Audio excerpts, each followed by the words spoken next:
Bueno, nos hemos comprometido de que vamos a generar este podcast y que el primero venía desde India, Mumbai, para ser más exacto, y nos hemos contactado a una representante de los medios de comunicaciones que es Daviata Shaban Patil.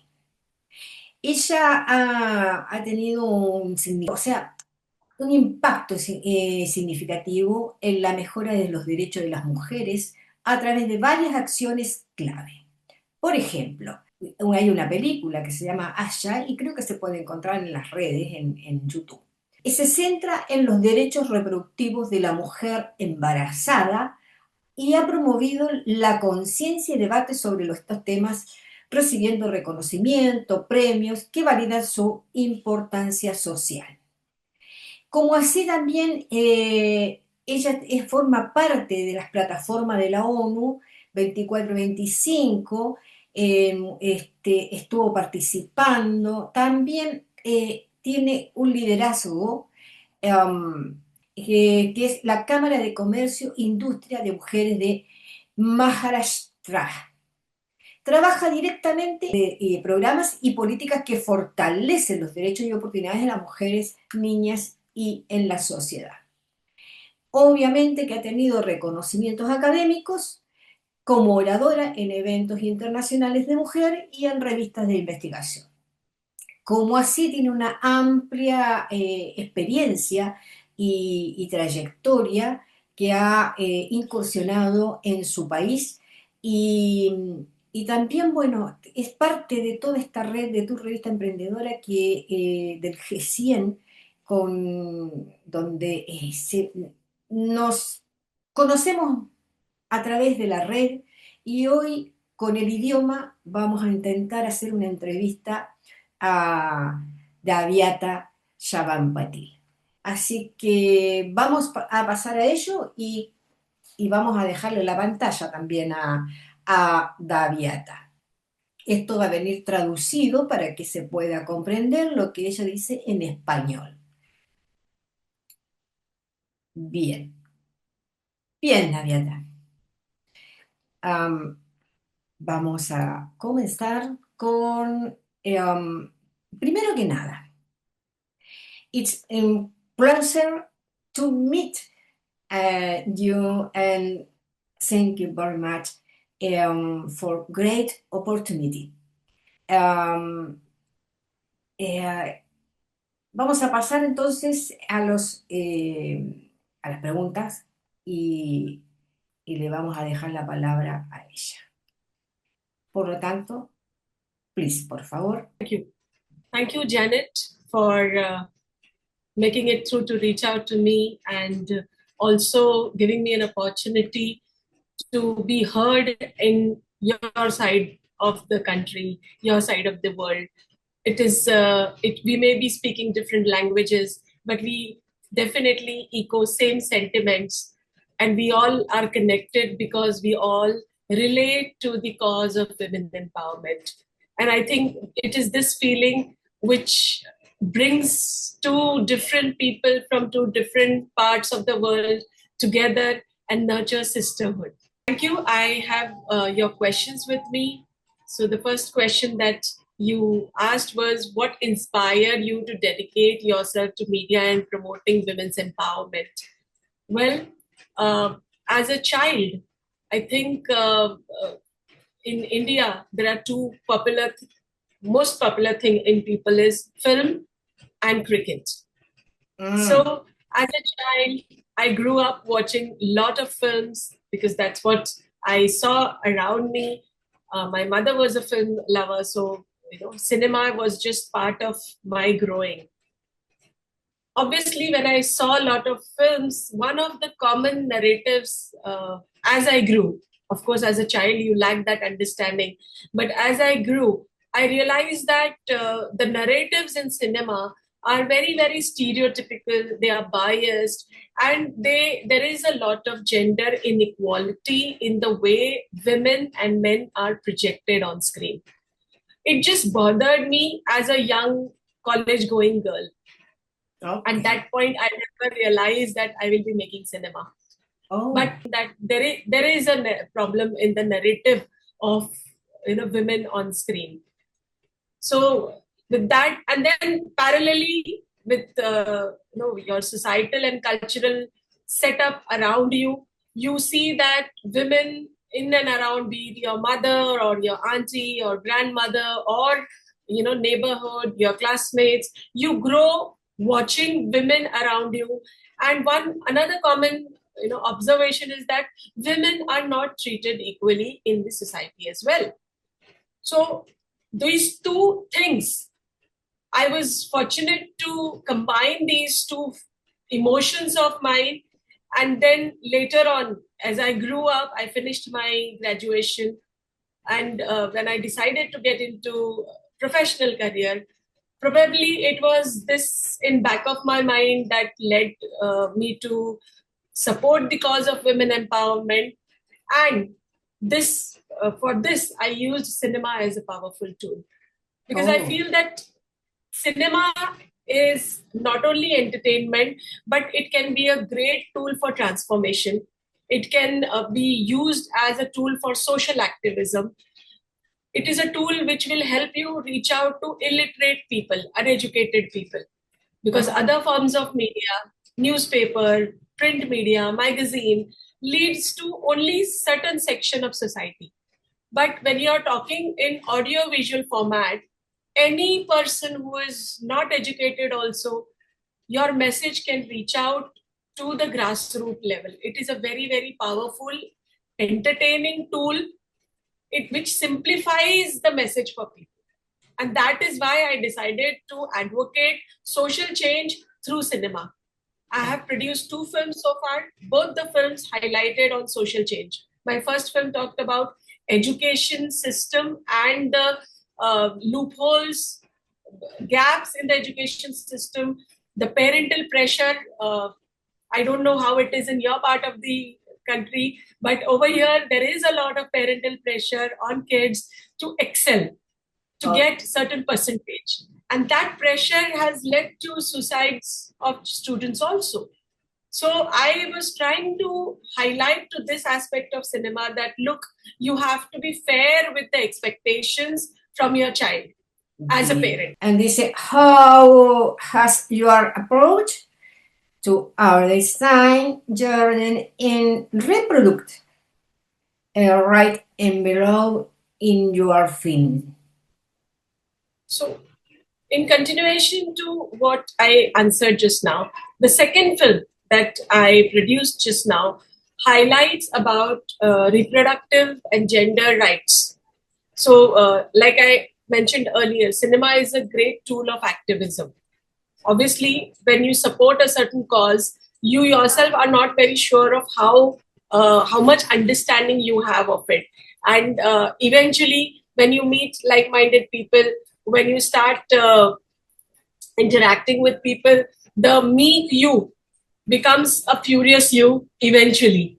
And then you are more emotionally connected to the cause that you want to support. That is what happened with me when I started conceptualizing the idea of my second film. We in India have, it's a government of India scheme of ASHA workers. Now, ASHA is a community health worker where they are the mediators between the government healthcare system and the grassroots patients. So those who need medical attention, ASHA workers are the mediators who will help identify patients and help them reach out to government healthcare system. This is more important because not everywhere you have government hospitals or hospital facilities. At that time, hospital cannot walk, but these healthcare people will help the health information, medicines, all those important healthcare equipments are or information is passed on from ASHA workers to the patients. So they are a very, very important intermediary point. And that this scheme, because of this scheme, in my country, we were able to bring down the maternal mortality rate from 300 lakhs per 300 deaths per lakh to 97 deaths per lakh. And all this happened because of ASHA workers. Infant mortality rate and maternal mortality rate. So I thought that this is incredible work which these people are doing. And therefore, it is important that their story should come out to mainstream, not just to my country people, but it should reach out globally. It is a very unique scheme which my government is doing, and it should be, known to everybody. Oh, interesting. Three questions. What has been the big challenge you have faced in your work? I'm an educator. I'm a media educator. I teach at a university. I teach cinema, and I also make cinema. So I'm someone who is teaching as well as practicing media. One of the biggest challenges as a filmmaker, what I felt was you have certain stories to support for, which you feel emotionally connected to, but probably there may not be funders to support that story, because funders are interested in supporting market-driven commercial ideas. Very So good. there is a gap. So films that I want to make, probably it is difficult to reach out to funders and make them, convince them to invest in projects which are socially relevant. Interesting. So that is one thing. And secondly, the activism that you do sometimes brings an emotional toll on you when you are working on field, when you are talking to women who are suffering. Their sufferings puts a lot of emotional toll on you, and it is very difficult to detach from that emotion. So you have to give yourself some time, and cautiously, rationally, you have to separate self from the cause, which is very, very difficult. Oh, interesting. Cada vez es más interesante lo que dice Dayabata. Four question. Bueno, acá está. Has you women delegate what change or progress have you been able to promote for your position? When I was at UN Women this year and last year, I was fortunate to visit UN Women twice. And one thing that made me emotional was you are amongst thousands of other women, like-minded women, who are there to support the same cause which you feel passionate about. So there were 3,000 women plus women on field inside the United Women headquarters. They were all there together to support women empowerment. I think that moment was very, very exciting, insightful, and I felt that we all are here for a meaningful and tangible change. Okay. So I was fortunate to make a presentation of my film. I showed a trailer of my film there. I also talked about, which I spoke just now, about ASHA workers, what my government is doing. It was so emotionally moving that few of the participants who were listening were crying. They came to me. Yeah, they came to me. They said, this is a very, very powerful scheme which your government is doing, and I wish such scheme was there in other parts of the world also. So as UN Women delegate, I think it not only helped me speak my voice, but it also sensitized my own understanding of gender. So the more you meet, the more you talk to people, and be with like-minded people, it just, the cause that you support, you feel more strong and powerful that I am on the right path. So that affirmation of right path is something which the UN experience gave me. Fine question. I mean, el rol. What role is in the foundation? Yeah, and how can the community support the initiative? ¿Cuál es el rol que ocupa dentro de la fundación o cuál es el rol de la fundación? I think as a government system, not just mine, but all government systems have a very have limitations on how they function because of the system they belong to. Okay. NGOs, when they come in and when they support government-led initiatives, where government has challenge in terms of implementation because of the bureaucracy and the systemic limitations, NGOs play an important role. They try to fill the gap, which can be very impactful, and the reach of NGOs at the grassroots level is far more individual than what the government does. So government will reach and address to communities, but NGOs will reach to individuals. So the ultimate impact, though government tries for a collective impact, but someone has to work at the grassroots, work with individuals. The collective group ultimately is part of smaller individuals. So NGOs have this power, and I think that is what they should nurture upon. Community support, the other part of it is that how can the community support these initiatives? I think just by adhering to what the government is wanting you to do, just by being part or being responsibly active listener of what the NGO or what the government is trying, that is the least any community can do. Oh. You can simply be a mute spectator also, but you have to be a speaker. You can't just be a person who is looking at everything from an outsider perspective. So even if you support by not criticizing, that is the least minimum one can do to support the government-led social initiatives. Of course, at a larger level, you can be actively involved in the process, you can volunteer for the cause, you can mobilize, bring change, support NGOs, support government, but the least you can do is not criticize. Oh, big job. Good job, aparte.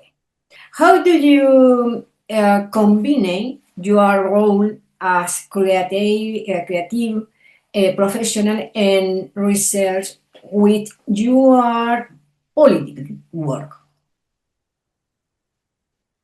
Being a creative professional means that you are very fluid in your thoughts. You let the ideas flow the way you want. But supporting it with research brings this flow into a system, a structure, and brings some rationality to it. I think being creative is more of an emotional process. Being a researcher is more of a rational process. Oh, claro. So if you're combining two of them, so my creative professional backed up by the research will make the creativity insightful, entertaining, and well researched on. More so, whatever you are advocating, the ethics, morality, and principles is something which cannot be emotionally driven. It has to be rationally driven, which a researcher can bring in. So the researcher in me will ensure that ethics are followed, the information is correct, you are, whatever you say it with responsibility. But the creative professional otherwise is more interested in how this story can be more entertaining. How can I reach to more number of people? So I think every creative professional must have a balance of research and creativity. It can't be only research, it can't be only creativity. Only research will make the message very boring, mundane, and probably may not reach out to the common people, illiterate people, uneducated people. Yeah. So you have to have a balance of research and creativity. And research is also a creative process. Yeah. seventh question. What would you say, you young woman, who are currently interested in rights? I think all women, not Mhm. just India, all women across the globe need to Oh, understand that they have to help their own self first. oh, Like you say in airline, first tie your seatbelt and then help others. está bien, está So bien. the least you can do is, if not help others, at least be open with your mind to help your own self. Oh, Don't wait for someone to come and reach out to you and talk to you and help you. It is not possible. Probably even NGOs are trying, but there are limitations. Not every individual can be reached. But oh, if the woman herself is trying to help her own self, that is the least women can do. She should be aware of her own rights. Of course, it is the job of NGOs and government to spread the information to all women. They should be aware of their own rights. So awareness is a responsibility of government. Implementation is a responsibility of NGO.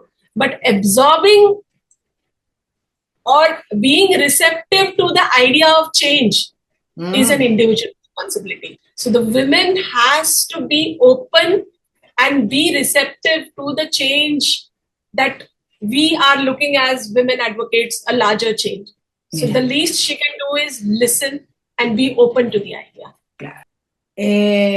Eight question. Do you have any future project or goals relate to what you are community today? The film that I made Mm-hmm. on ASHA workers, now I am in talk with the Ministry of Health in my state. I am proposing a workshop for the Uh-huh. ASHA workers, wherein my workshops will try to fill the gap between health information and health communication. While there Oh, is a lot of information which is passed on to these community health workers, but not necessarily all these health workers are equipped to communicate. So, okay. information is powerful and impactful only when the sender is able to send it in a very powerful and impactful manner. Okay. So, my job in the near future is to equip these health workers and make them good communicators so that the overall impact can be far more intense. So Oh, that is the next project that I'm working on right now. good job. Good job. Um, Nice. Is message. I think, Mm. thank you. My message is very simple. We may be in different parts of the world, but the issues that we are facing as a human society, they are same for all. The issues are not changing. Be it gender equality, inequality, be it climate justice or war or mental health. Everybody is going through the same challenges. Oh, So let's eco together, come together, support this cause in our own spaces to make this a better world. oh, Because one country alone cannot make the world better. It is a collective effort. So everybody in their own country should come together, support the cause which they want to. It can be climate justice, it can be education, it can be health, it can be gender inequality. But every small step that you support is making this world beautiful. okay. And ultimately, we all are in the same ecosystem. Any one damage to one part of the country is going to do a global damage. So let's be Yes. together in this. Yeah, very good. Surprise. Surprise question and then. Surprise Excited? question. No, no, no, no. Um, favorite phrase. You. Favorite phrase. Sí. My favorite phrase. If you keep reading the same chapter again, you will never start a new one. Okay, thank you.